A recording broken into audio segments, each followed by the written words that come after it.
আজকে শেয়ার করব আপনাদের সাথে ঝিঙ্গা দিয়ে আর চিংড়ি মাছ দিয়ে অসাধারণ একটা রেসিপি। তো আমি প্রথমে ঝিঙ্গা ভালো করে ধুয়ে পরিষ্কার করে তারপর আমি কেটে নিছি। আর আমি সাথে কিছু চিংড়ি মাছ নিয়ে নিছি। তো প্রথমে আমি একটা আলু ভেজে নিচ্ছি। তো আলুটা আমি একটু টুকরো টুকরো করে কেটে নিছি। তো অনেকেই আছে ঝিঙ্গার ভিতরে আলু খেতে চায় না, তবে আমার কাছে আলু ভালো লাগে, এর জন্য আমি একটা আলু নিয়ে নিছি এর ভিতর। আর এই যে দেখতে পাচ্ছেন আলু ভাজা হয়ে গেছে। আর এখন আমি আলু তুলে নিচ্ছি। তো প্রচণ্ড গরমে কিন্তু ঝিঙার সবজিটা খেতে কিন্তু ভীষণ ভালো লাগে। আর ওই তেলের ভিতর আমি একটা তেজপাতা দিয়ে দিলাম আর কয়েকটা জিরা দিয়ে দিলাম। তো কেন জানি না আমার কাছে তেজপাতার ফ্লেভারটা খুব ভালো লাগে, এর জন্য আমি সব তরকারিতেই তেজপাতা দিয়ে থাকি। তো এখন আমি পেঁয়াজ কুচিগুলো ভেজে নিচ্ছি। পেঁয়াজ কুচি খুব সুন্দর করে ভেজে নেব, তো যাতে কাঁচা গন্ধটা না থাকে। তো পেঁয়াজ ভাজা হয়ে গেছে, এখন আমি চিংড়ি মাছ দিয়ে দিলাম এর ভিতর। আর চিংড়ি মাছে আমি আগে থেকে লবণ হলুদ মাখায় রাখছিলাম। তো চিংড়ি মাছগুলো পেঁয়াজের সাথে ভালো করে ভেজে নেব। তো এখন চিংড়ি মাছগুলো ভাজা হয়ে গেছে, এর ভিতর আমি সব মশলা দিয়ে দেব।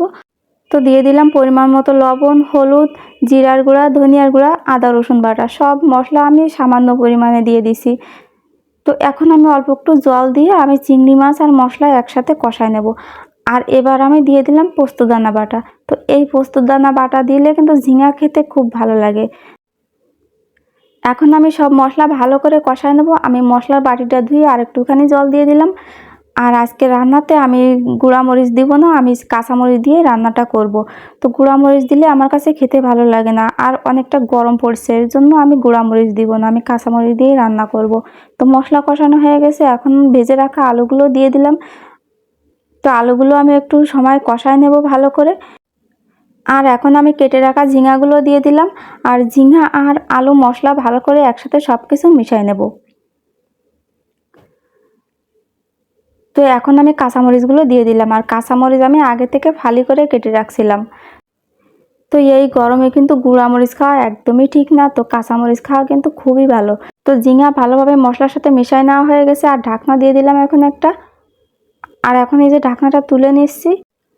তো এখন আমি এতে যে জলটুকু আছে এই জলটুকু শুকানো পর্যন্ত কষায় নেব। তো এখন দেখতে পাচ্ছেন কষায় নেওয়া হয়ে গেছে। এখন আমি এর ভিতর পরিমাণ মতো জল দিয়ে দিলাম। আর সব কিছু কিন্তু বেশ ভালোভাবে সেদ্ধ হয়ে গেছে। তো জল কিন্তু খুব বেশি দেওয়া যাবে না। তো আমি এখন একটা ঢাকনা দিয়ে ঢেকে কিছুক্ষণ রান্না করে নেব।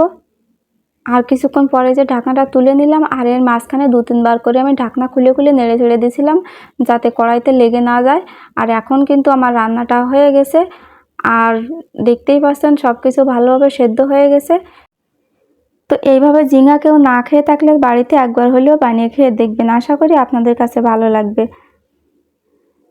তো এখন আমি তরকারিটা নামিয়ে নিছি। তো বন্ধুরা, আপনাদের কাছে কেমন লেগেছে কমেন্ট করে জানাবেন। তো বন্ধুরা, আজ এ পর্যন্ত, সবাই ভালো থাকবেন।